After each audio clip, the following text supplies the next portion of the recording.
네, 말씀으로 우리 함께 들어가도록 하겠습니다. 오늘은 사사기 룻기 심층 강해. 네, 그동안 우리가 사사기 심층 강해라는 큰 타이틀로 함께 말씀을 나누어 왔는데요. 사사기 룻기라고 하는 책을 사사기의 뒤를 이어서 우리가 함께 다루어야 하는데, 룻기 섹션을 따로 만들려고 생각을 했습니다만은 사사기와 룻기를 같은 맥으로 보는 게 맞을 것 같아서 큰 타이틀을 사사기 룻기 심층 강해 이렇게 해서 사사기 우리가 76시간 동안 사사기를 함께 나누었는데 룻기가 몇 시간 동안 가게 되는지 모르겠습니다만 오늘 77번째 사사기 룻기 심층 강해 이렇게 우리가 순서로 공부를 하도록 하겠습니다. 자, 오늘은 룻기 1장 1절과 2절 말씀을 본문으로 해서 선택이라는 제목의 말씀으로 우리가 2시간 동안 이야기를 할 텐데 오늘 그 첫 번째 시간을 함께 하겠습니다. 선택 첫 번째 시간입니다. 룻기 1장 1절과 2절 본문을 함께 읽죠. 사사들이 치리하던 때에 그 땅에 흉년이 드니라. 유다 베들레헴에 한 사람이 그의 아내와 두 아들을 데리고 모압 지방에 가서 거류하였는데 그 사람의 이름은 엘리멜렉이요 그의 아내의 이름은 나오미요 그의 두 아들의 이름은 말론과 기럯이니 유다 베들레헴 에브랏 사람들이더라. 그들이 모압 지방에 들어가서 거기 살더니. 네, 이 룻기라고 하는 책의 배경을 우리들에게 보여주는 그런 모든 정보들을 오늘 우리들의 본문이 담고 있습니다. 우선 이 룻기라고 하는 책에 일어나는 사건은 사사들이 치리하던 때입니다. 사사들이 치리하던 때라고 하는 것은 우리가 그 이스라엘의 통치의 역사, 이스라엘이라는 국가 형태의 역사 가운데 우선 족장 시대로부터 시작해서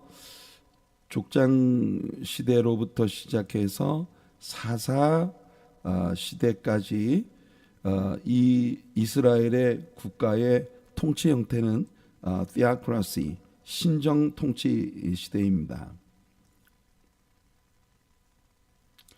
theocracy, 하나님께서 직접 통치하시는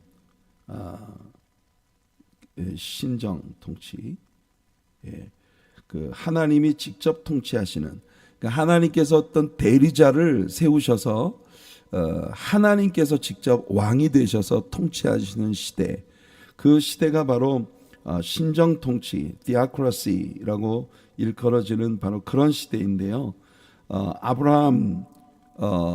물론 아브라함 그 이삭 야곱 이때까지의 그 시대를 족장 시대라고 따로 분류합니다. patriarch. 이때는 그 하나님의 어떤 그 신정 통치 시대라기보다 하나님이 개별적으로 한 사람 한 사람을 부르셔서 앞으로 그들을 통해 메시아를 이 땅에 보내기 위한 히브리 민족을 형성하시기까지의 그런 과정이거든요. 그래서 족장 시대라고 이 시대를 따로 분류하는데 출애굽으로부터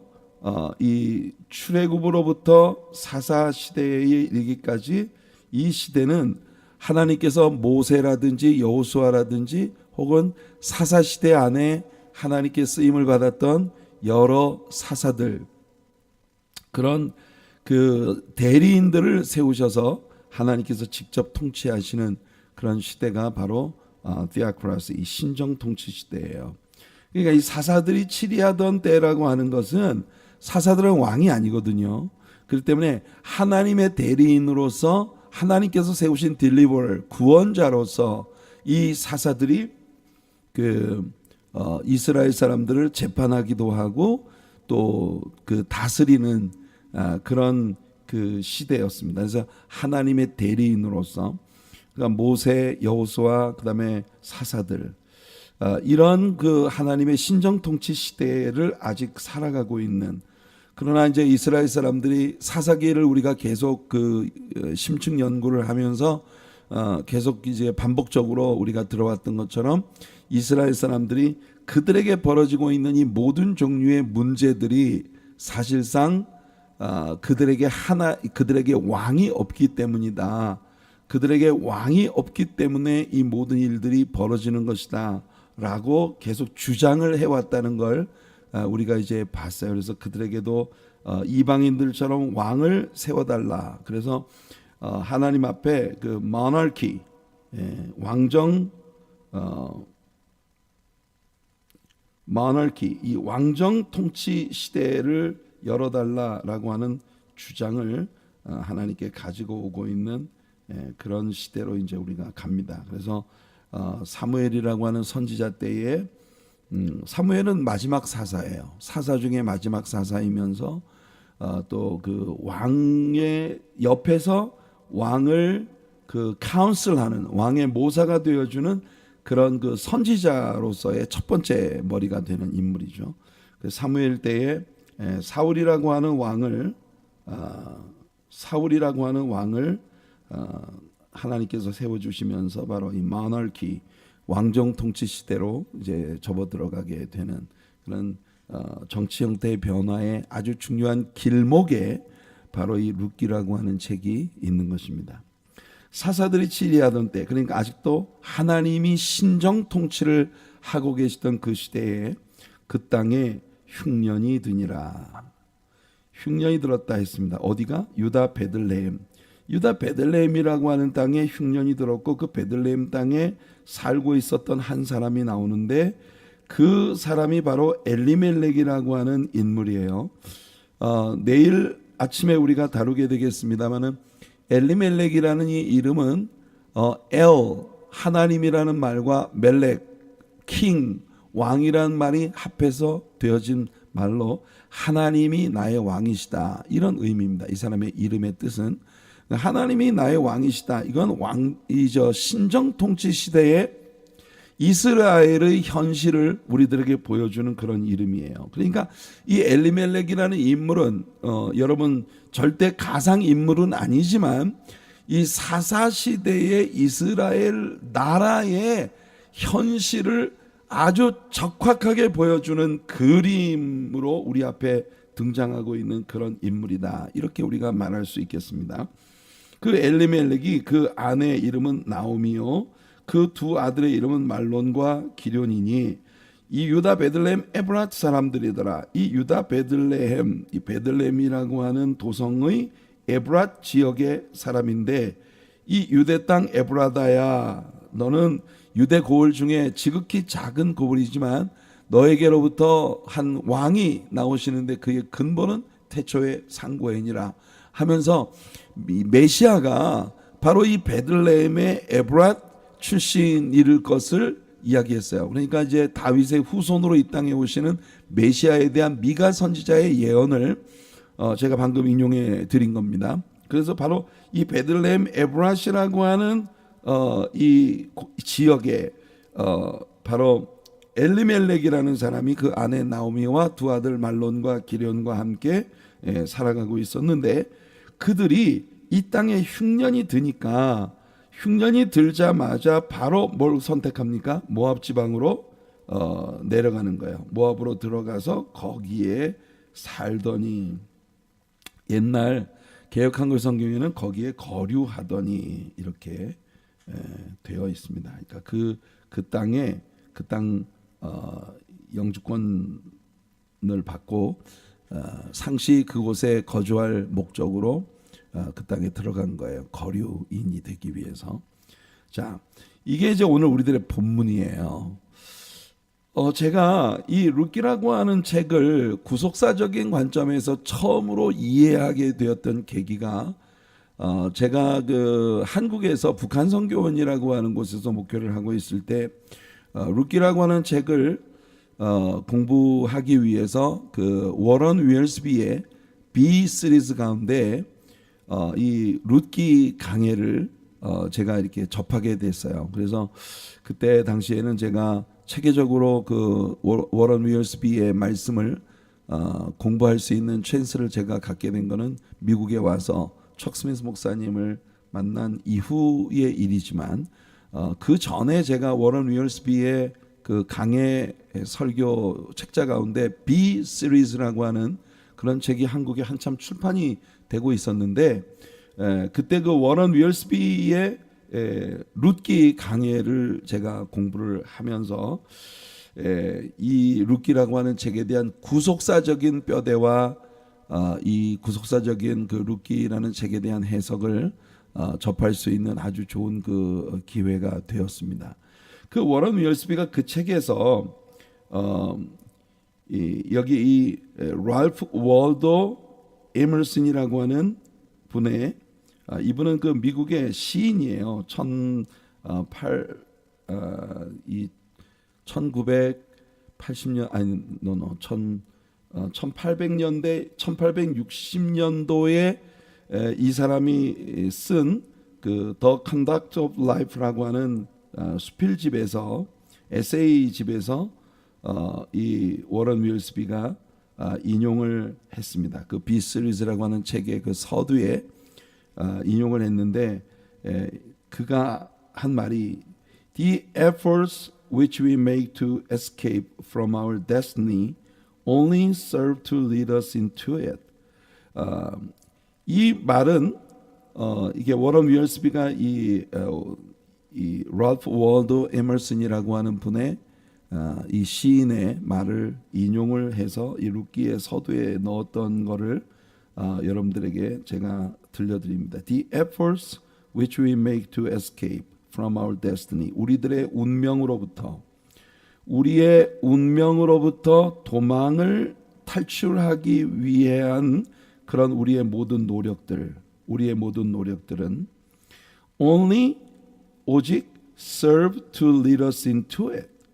나중에 알고 보면 결국 우리에게 정해진 운명 속으로 더 빨려 들어가게 만드는 우리를 그 운명 속으로 데려가는 일을 위해서 serve할 뿐이다. 그러니까 여러분들 사람들이 자신이 어떤 운명에 빠져들지 않기 위해서 굉장히 많은 애를 쓰잖아요, 그죠?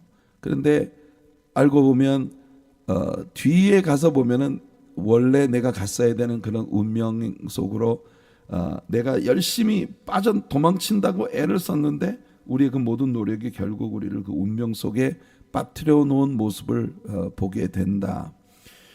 제가 볼 때 이 에머슨이라고 하는 분은 시인으로서 미국 사람들에게 굉장히 선한 영향을 많이 미쳤을는지 모르지만은 이분의 이 이야기가 신학적으로 맞는 이야기라고 생각하지는 않습니다. 왜냐하면 저는 이 운명이라고 하는 것이 예수 그리스도 안에서 얼마든지 깨뜨려지고 또 우리가 도망칠 수 있는 그런 거라고 생각을 해요. 우리는 숙명론자가 되어서는 안 됩니다. 워런 위얼스비가 이 글을 인용한 이유는 워런 위얼스비가 이렇게 우리는 모두 운명의 굴레에서 도망칠 수 없다라는 그런 이야기를 하려고 한 게 아니에요. 그것을 위해서 한 이야기가 아니고 이 워런 위얼스비는 이 사람의 글을 인용을 하면서 무슨 얘기를 했느냐 하면은 그 시대에 미국이라는 나라가 사실상 하나님께로부터 다양한 종류의 선택의 자유를 얻었다는 겁니다. 그 선택의 자유를 얻었는데 그 하나님과 더불어 싸우고 도전하고 하나님을 반역하고 하나님을 쫓지 않는 그런 길을 선택할 수 있는 그런 그 자유를, 그런 freedom, 여러분 미국이라고 하는 나라는 미국이라는 국가를 상징하는 두 개의 단어가 바로 그 freedom and brave예요, 그죠? 미국의 그 내셔널 앤썸에도 보면은 맨 마지막 구절이 of the land of the free and the home of the brave 이렇게 끝나잖아요.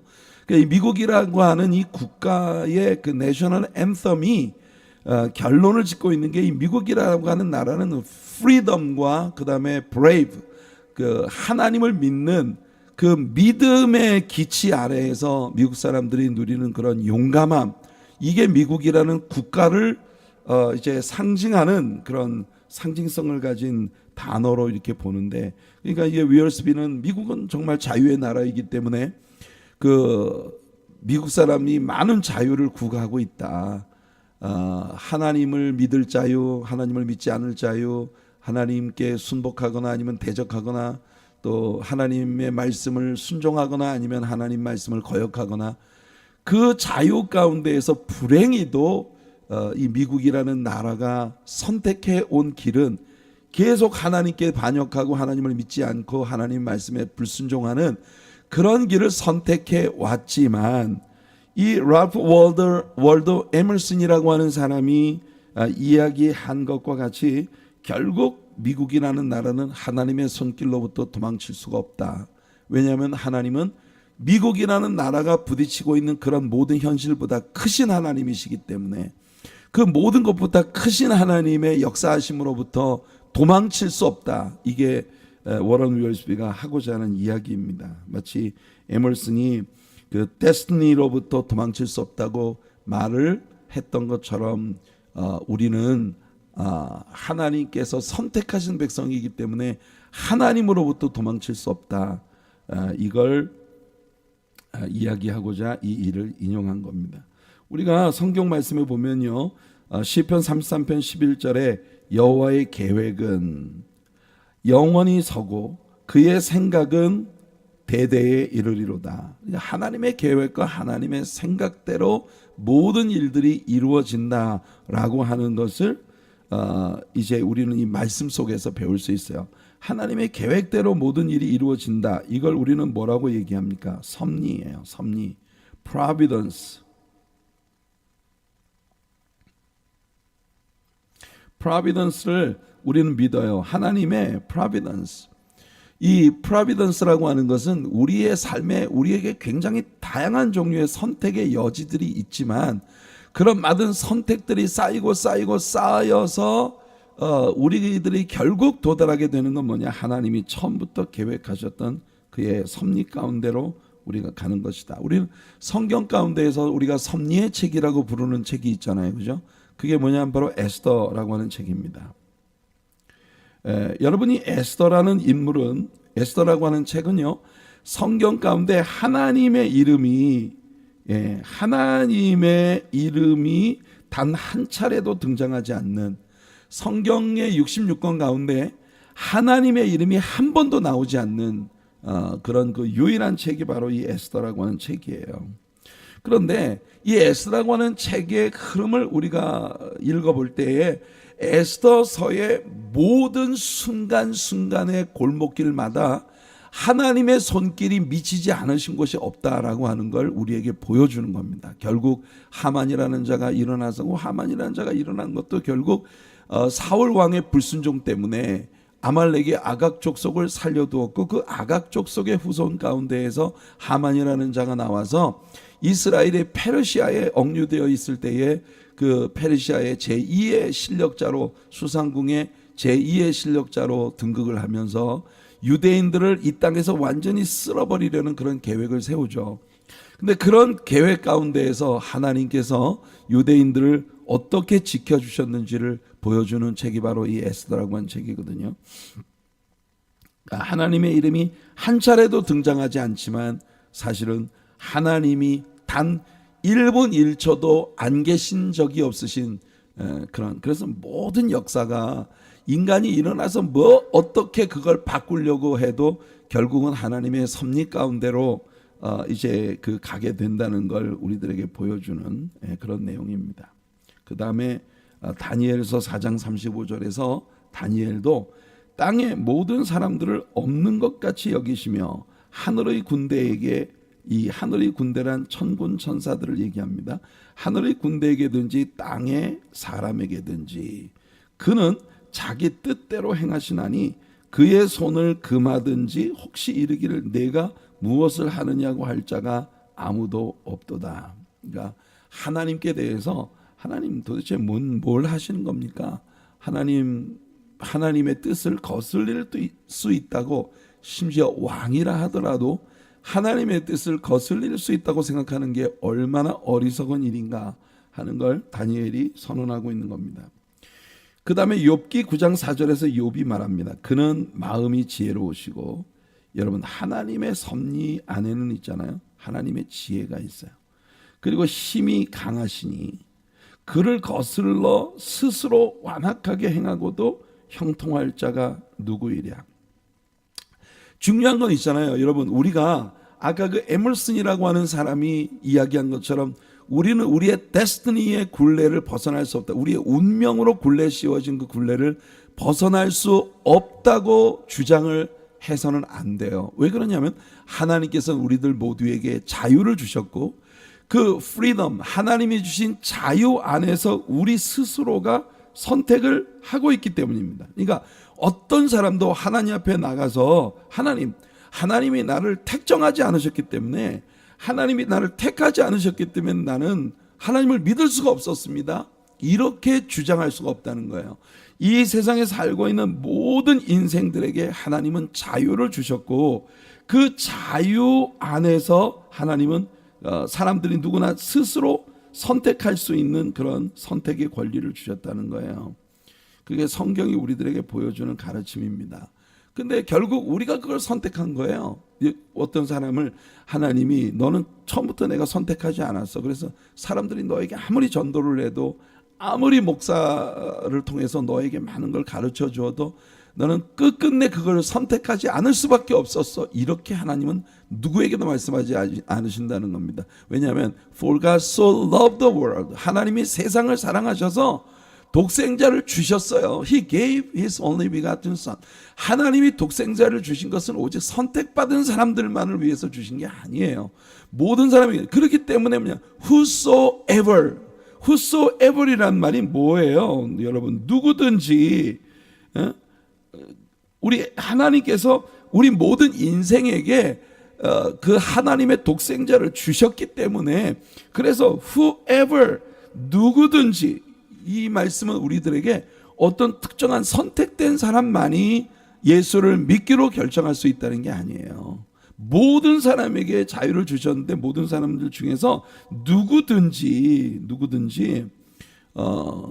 whosoever believes in him, 그를 믿는 자들에게는 영생을 얻게 하려 하심이라 라고 이야기하고 있어요. 그래서 우리는 하나님이 이 놀라운 지혜, 하나님의 놀라운 지혜가 이 섭리라고 하는, 하나님이 우리들에게 이 providence라고 하는 말은 provide라는 말에서부터 왔어요. 하나님께서 우리들을 위한 모든 것들을 provide 해 주시는데, 그 provide 해 주신 그 길을 우리가 이제 따라서 가는 겁니다. 그러니까 여러분들이 주님을 믿기로 선택하셨다면 절대 하나님은 여러분을 버리지 않으십니다. 네, 만일 여러분들이 하나님을 믿지 않는 쪽을 선택하신다면 하나님께서 여러분들을 위해서 너무나 아름다운 길을 제공해 주셨잖아요. 오죽하면 그 아들 예수 그리스도를 여러분들을 위해 십자가에 못 박혀 죽으시기까지 내어주실 수가 있겠어요. 그래서 여러분, 오늘 우리가 읽은 본문이 우리들에게 보여주는 건 사사들이 치리하던 시대, 그러니까 이것이 신정 통치의 거의 만렵이에요. 신정 통치 시대가 끝나고 이제 왕정을 향해서 나아가는 그런 길목에서 벌어진 일입니다. 그러니까 우리가 지금까지 사사기를 공부해 왔잖아요, 그죠? 그 사사기의 맥락 안에서 이 책을 봐야 된다는 걸 이 룻기가 우리들에게 얘기해주고 있어요. 이 엘리멜렉이라고 하는 사람의 일가가 선택한 그 선택의 길, 그 길은 한마디로 이야기해서 unbelief, 하나님을 믿지 않는 불신앙의 길을 그들이 선택했다. 엘리멜렉 일가가 뭘 선택했어요? 베들레헴에 흉년이 들었어요. 베들레헴에 흉년이 들자 그들은 즉시 보따리 챙겨가지고 모압이라고 하는 나라로 도망을 친 겁니다. 모압이라고 하는 나라로 도망을 쳤다라고 하는 건 무엇을 의미하냐? 모압이라는 나라가 하나님께서 이스라엘 백성들에게는 엄히 경계하시기를 모압과 암몬 족속은 영원히 이스라엘의 총회에 들어올 수 없다. 이스라엘의 총회에 들어올 수 없다는 이야기는 뭐냐면 이스라엘 사람이 될 수 없다. 아브라함의 후손이 될 수 없다는 거예요. 구약에 있어서 구원의 조건은 바로 아브라함의 후손이 되는 것이었습니다. 아브라함의 후손이 되는 것이 구약에 있어서 구원의 조건으로 여겨지고 있는데, 모압 족속과 암몬 족속은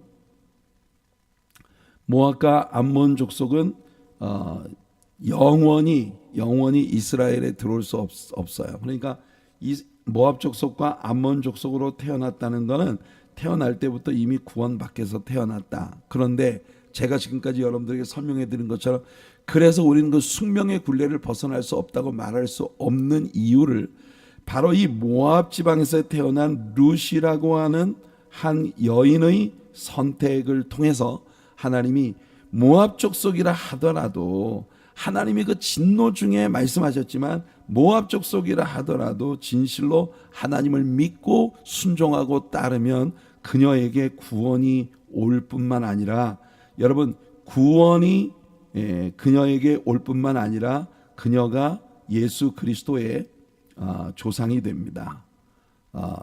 룻이라고 하는 여인이 여러분 그 오벳을 낳고 오벳이 이새를 낳고 이새가 다윗을 낳아요. 그러니까 결국 그 다윗의 증조 할머니죠. 증조 할머니가 되는 겁니다. 이 룻이.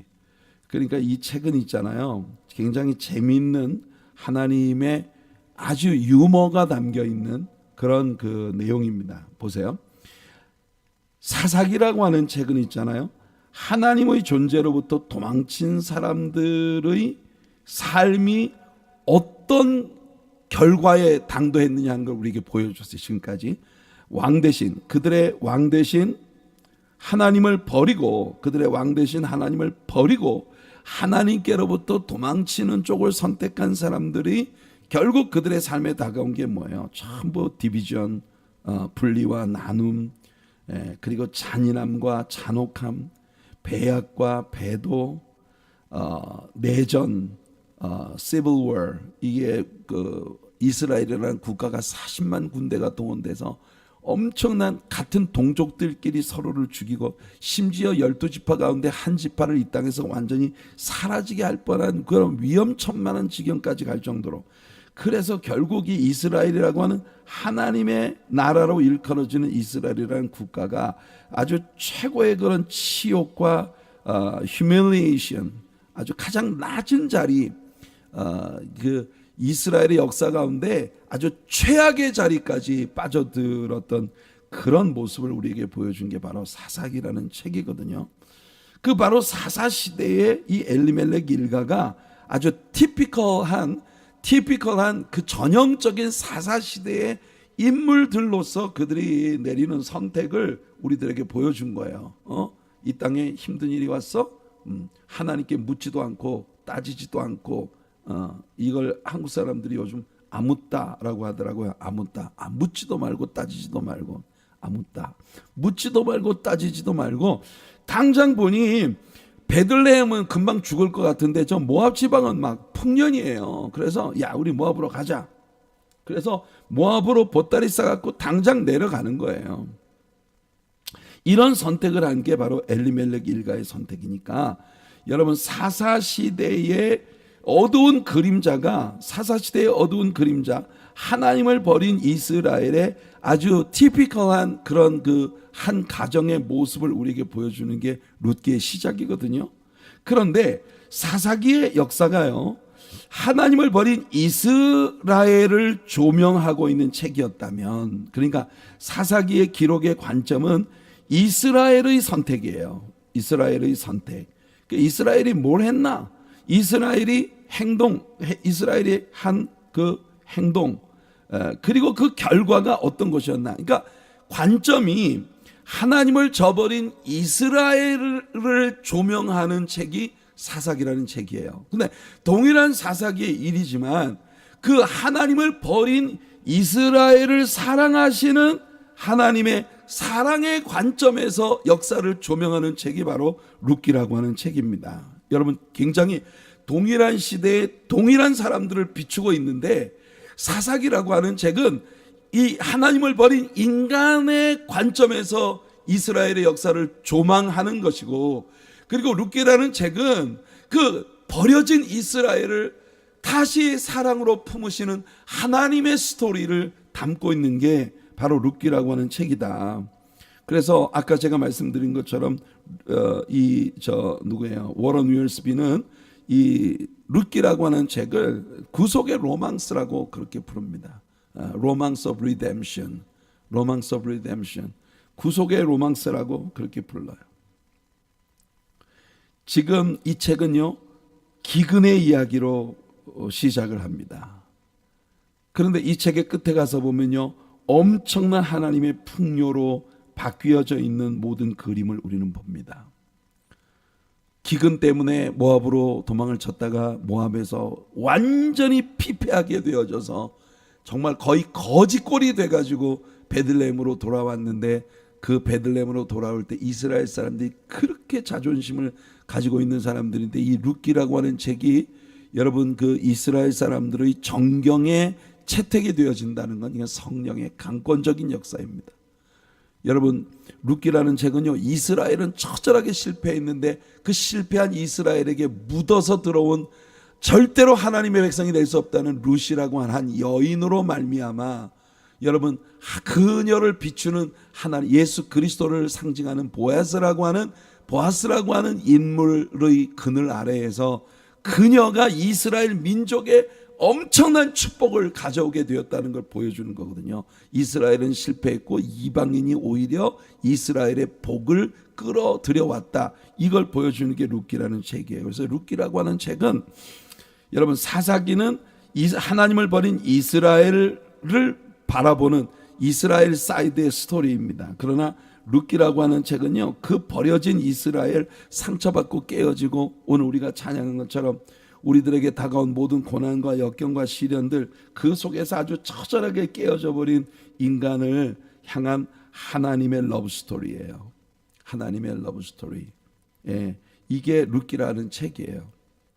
그래서 룻기는 구속의 로망스이며 하나님의 러브 스토리다.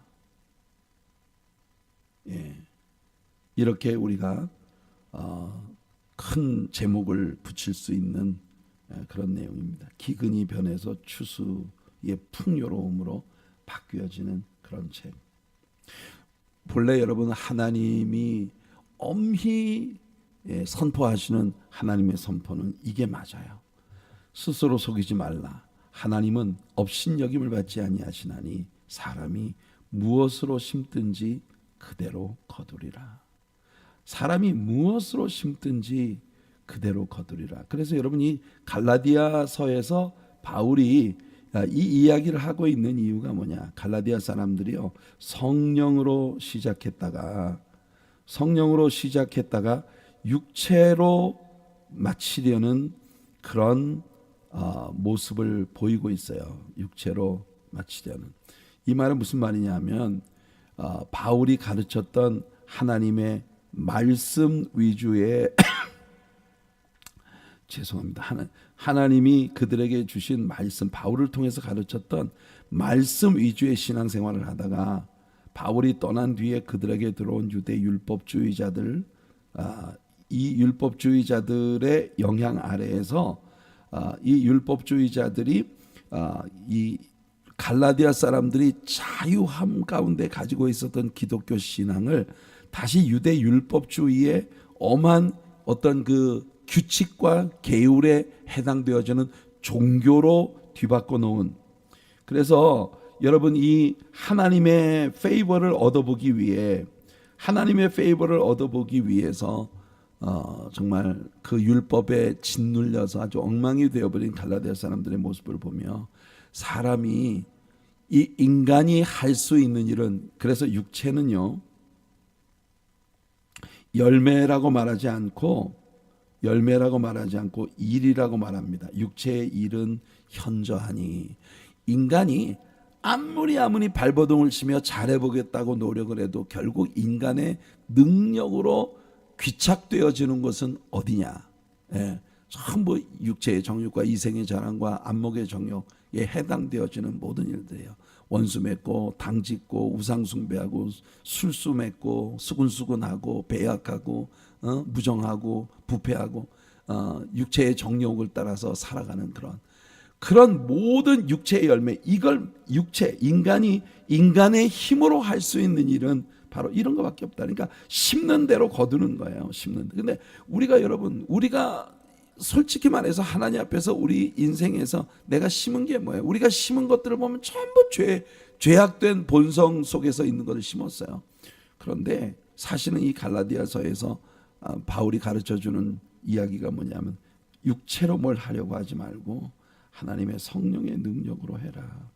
하나님은 우리에게 성령을 부어주셔서 성령께서 우리 안에서 성령님의 능력으로 행하시는 그 일들을 이룰 때 우리는 사랑, 희락, 화평과 오래 참음과 자비, 양선, 충성, 온유의 절제를 맺게 된다. 오직 성령의 능력으로만 결국 여러분 우리 인간이 심는 건 전부 육체에다가 오직 내 육체를 위해서 심는 게 인간이 심는 거예요. 그런데 하나님의 성령께서 우리 안에 오셔서 성령의 지배를 받는 삶을 살아갈 때 우리는 육체 속에 심지 않고 우리의 영으로 심어서 성령으로 말미암아 정말 그 하나님의 영광스러운 그런 영생의 열매를 거둘 수가 있게 된다는 거예요. 그러니까 결국 이 갈라디아서를 통해서 하나님이 말씀하시는 거예요. 원래 여러분 사사시대의 이야기가 뭐냐? 육체의 열매를 맺는 사람들의 스토리거든요. 그런데 룻기라는 책은 뭐냐? 바울이 이야기하는 바 하나님의 성령의 능력으로 감동을 받은 룻이라고 하는 이스라엘 사람이 인간 이하로 취급하고 있었던, 그래서 솔직히 말해서 여러분 나오미는요 룻을 모압 지방에 띄워놓고 오려고 그랬어요. 왜냐하면 룻을 혹처럼 달고 이스라엘로 돌아오는 건 나오미에겐 큰 수치였어요. 네. 그런데 그 룻이라고 하는 여자가 이렇게 복덩어리가 될지 누가 알았겠어요? 여러분이 예수 없으면 썩어질 것을 열매 맺는 그런 자리에 있을 수밖에 없어요. 그러나 우리가 성령의 능력을 힘입어 하나님의 사랑 가운데서 행하면 우리가 룻처럼 정말 뭐 버린 자식이 효자 된다고. 그러니까 아주 룻처럼 기대하지 않았다. 아무것도 기대할 거 없었던 그런 인물이 하나님의 위대한 역사에 쓰임받을 수 있게 된다는 걸 우리에게 보여주는 게 룻기가 우리에게 보여주는 스토리입니다. 우리는 이 룻기라고 하는 책 속에서 예수 그리스도의 놀라운 역사를 봐요. 룻기는 예수님 이야기예요. 우선 물리적으로 피지컬리 예수님을 이 땅에 오시게 한 그 혈통 속에 있는 룻이라고 하는 여인의 이야기이기 때문이기도 하지만 중요한 게 여러분, 우리는 요한복음 4장에서요 사마리아의 우물가에 물기로 나왔던 여인을 만나 그녀를 치유해 주시는 예수님의 사랑을 봅니다. 그리고 예수님께 잡수실 것을 사러 시장에 들어갔다가 드실 것을 사갖고 나왔던 제자들이 예수님이 웬 사마리아 여자하고 대화를 나누시나 민망하게, 누구도 그거에 대해서 함부로 그 말을 꺼낼 수 없어요. 좀 민망한 일이라고 생각했기 때문에. 그래서 제자들이 서로 아무 말도 하지 않고 있는데 예수님께 나와서 제자들이 선생님 뭘 좀 잡수십시오. 우리가 좀 사왔습니다. 그때 예수님께서 제자들에게 하셨던 말씀이 있습니다. 나에게는 너희들이 알지 못하는 양식이 있다. 그때 예수님이 하신 말씀을 요한복음 4장 34절 이하에서 직접 읽어볼게요. 예수께서 이르시되 나의 양식은, 나에게는 너희가 알지 못하는 양식이 있다. 그러니까 누가 선생님께 잡수실 걸 드렸나? 제자들이 이렇게 얘기를 하는 거예요. 근데 그때 예수님께서 하신 말씀이 나의 양식은 뭐냐? 나를 보내신 이의 뜻을 행하며 그의 일을 온전히 이루는 이것이니라. 이것이 뭘까요? 온전히 이루는 이것. 그게 뭐냐? 제자들이 서로 얼굴을 쳐다보며 뭔가 쑥덕쑥덕 하고 싶은 막 욕구가 일어나는 왜 유대인 남자인 예수님이 사마리아 여자와 함께 뭘 하고 있는 거야 도대체? 그 예수님이 하실 말씀이 바로 너희가 그렇게 지금 살짝 그 큐리아시티 좀 뭐랄까 궁금증을 유발시키고 있는 이 일, 그게 내가 이 땅에 온 이유야. 하나님의 뜻이야. 난 그 하나님의 뜻을 이루어 드리는 게 밥을 안 먹어도 배가 부를 정도로 행복하고 그것을 위해서 나는 이 땅에 왔어. 너희는 넉 달이 지나야 추수할 때가 이르겠다 하지 아니하느냐? 그러나 나는 너희에게 이르노니 너희의 눈을 들어 밭을 보아라. 지금이 이미 희어져 추수하게 되었다. 넉 달이 지나야 추수할 때가 온다고 사람들은 얘기하지만 내가 지금 영적인 눈으로 볼 때 희어져 추수하게 되어진 알곡들이 일꾼들의 낫을 기다리고 있다. 거두는 자가 이미 싹도 받고 영생에 이르는 열매를 모으나니 이는 뿌리는 자와 거두는 자가 함께 즐거워하게 하려 함이라. 그런즉 한 사람이 심고 다른 사람이 거둔다 하는 말이 옳도다. 내가 너희로 노력하지 아니한 것을 거두러 보내었노니 다른 사람들은 노력하였고 너희는 그들이 노력한 것에 참여하였느니라. 그러니까 우리가 한 영혼을 구하는 데 있어서 다양한 방식으로 하나님의 역사에 동참하고 하나님의 역사에 참여해서 열매를 이루고 하나님을 기쁘시게 해드릴 수 있다는 겁니다. 바울 사도는 그런 말을 했어요. 고린도 교인들에게, 야 너희가 무슨 아볼로파다, 베드로 게바파다, 바울파다, 웃기지 마. 바울이 널 구원했어? 게바가 널 구원했어? 아볼로가 널 구원했어? 아니야. 한 사람은 심고 한 사람은 물 주고 한 사람은 너희들을 위해서 중보 기도하고 그렇게 하면서 너희들의 영혼이 결국 하나님의 손길에 의해 구원을 받은 거야. 그러니까 너희가 뭘 바울에게 속했다, 아볼로에게 속했다, 게바에게 속했다 쌈박질하고 하지 말아라. 우리는 다 한 사람은 심고 한 사람은 물 주고 한 사람은 거두는 일을 했을 뿐이야. 성도 여러분, 크리스찬으로 우리가 세상을 살아가는 동안에 우리들의 삶을 통해서 일어나야 할 가장 아름다운 일, 하나님을 가장 기쁘시게 해드리는 일은요, 우리의 섬김을 통하여 여러분 하나님의 뜻이 이루어지는, 그게 우리가 크리스찬이 된 궁극의 이유예요. 예수님 그걸 보여주신 겁니다. 그래서 누가복음 10장 2절에 예수님 말씀하시기를 추수할 것은 많되 일꾼이 적으니 그러므로 추수하는 주인에게 정하여 추수할 일꾼들을 보내주소서 하라. 성도 여러분, 오늘을 살아가는 우리 신자들에게 가장 여러분 품어야 할 기도는 뭐냐? 하나님 추수할 일꾼을 보내주시옵소서. 그 추수할 일꾼들이 추수를 위한 사역을 하는 것을 위해 필요한 물질을 내가 섬기고 시간을 제공하고 또 그 일에 나도 어떤 형태로든 동참하는 그런 사람이 되게 해 주시옵소서. 자, 여러분 보세요. 베들레헴에서 이 사건이 벌어졌다는 것이 하나님의 유머입니다. 베들레헴, 지금 이 룻기는 기근의 이야기로 시작하잖아요. 베들레헴이라고 하는 말이 히브리 말로 이렇게 되어 있어요. 베스. 이 베스라고 하는 말은 하우스, 집이란 뜻이에요. 베스.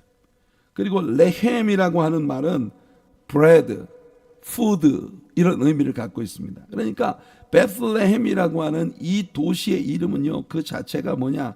떡집이에요. 떡집. 떡집은 여러분 사람들이 먹을 양식을 만드는 곳 아니에요? 근데 떡집에 기근이 들었어요. 야, 이게 정말 하나님의 유머입니다. 하나님의 유머. 원래 너희들은 많은 사람들에게 풍요로운 양식을 제공할 사람들이 되는데 너희들이 지금 기근에 빠져버렸어. 베들레헴이 떡집이 먹을 게 없어. 떡집에 먹을 게 없어. 여러분, 우리가 분명히 알아야 되는 건 뭐냐? 베들레헴이라고 하는 도시는 결국 예수님이 탄생하실 생명의 떡이신 예수 그리스도를 구원하는 그런 도시입니다. 그러니 베이커리라는 그 이름이 너무너무 잘 맞지 않아요? 생명의 떡이신 예수 그리스도를 탄생시킨 도시가 바로 베들레헴입니다. 이 베들레헴은 예루살렘과 함께 유다의 굉장히 중요한 성지예요. 그런데 이 베들레헴이라고 하는 땅의 사람들이 아까 이야기한 것처럼 사사들의 시대, 즉 왕정 통치 시대에 하나님이 직접 통치하시는 그런 시대에 여러분 엄청난 이런 기근이라는 문제가 지금 다가왔어요. 그렇다면 우리는요, 하나님께서 이 일을 통해 뭘 하고 계시는가? 하나님은 지금요, 여러분들 공항에 가면 늘 들을 수 있는 멘트 있잖아요. May I have your attention, please? May I have your attention, please? 지금 하나님께서 이스라엘 백성들에게 이렇게 말씀하고 계시는 거예요. 야, 기근이 왔어. 그러면은 그 기근을 통해서 나한테 좀 주의를 좀 집중해봐. 내가 할 말이 있어. I have something to tell you. 하나님이 그 말씀하시는 거예요. May I have your attention, please? 좀 나한테 주의를 기울여봐. I have something to tell you. 난 너한테 좀 뭐 할 말이 있다니까. 그런데 그거에 대해서 우리는 어떤 반응을 해야 하겠느냐 하는 겁니다. 엘리멜렉의 반응은요, 하나님의 말씀 들어보지도 않고 도망치는 쪽을 선택했어요. 모압으로. 가서는 안 될 모압으로. 근데 가서는 안 될 땅이었는데 나중에 보게 되면 그게 꼭 갔어야 되는 땅이었네요. 그러니까 여러분, 하나님의 손길로부터 우리가 도망칠 수 없다는 걸 우리가 이 룻기를 통해서 배우게 되는 겁니다. 고난이 올 때 우리가 선택할 수 있는 세 가지 선택이 있다, 이렇게 말을 합니다. 고난이 올 때 우리가 선택하는 거 그냥 참는 거예요. 그냥 견디는, endure, 그냥 견디는 거예요. 아니면 아까 그 에머슨이 이야기한 것처럼 도망치는 거예요. escape.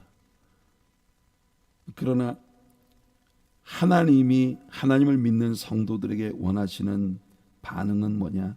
문제 속으로 뛰어드는 겁니다.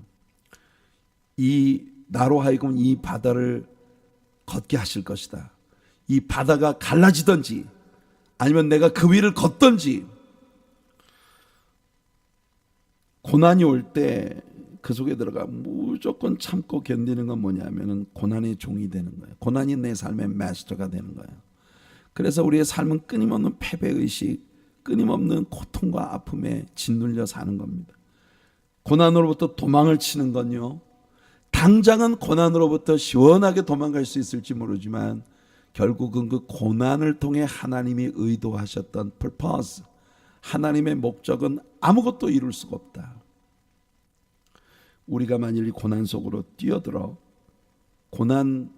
고난과 함께 겨루어 싸우면 그 속에서 우리는 하나님께서 이 고난을 통해 이루고자 하시는 하나님의 뜻을 우리가 이룰 수 있다. 엘리멜렉 일가는 고난이 올 때 당장 도망치는 쪽을 선택했습니다. 그래서 그들이 만난 일이 뭔가. 그러나 하나님은 그 고난 속으로 다시 돌아오게 만드셔서 그들로 하여금 이 속에서 구속의, 예수 그리스도의 구속의 아름다운 역사를 보게 하시는 겁니다. 기대가 되지 않습니까, 여러분? 룻기라고 하는 책을 앞으로 우리가 공부를 하면서 여러분, 떡집에 기근이 들었어요.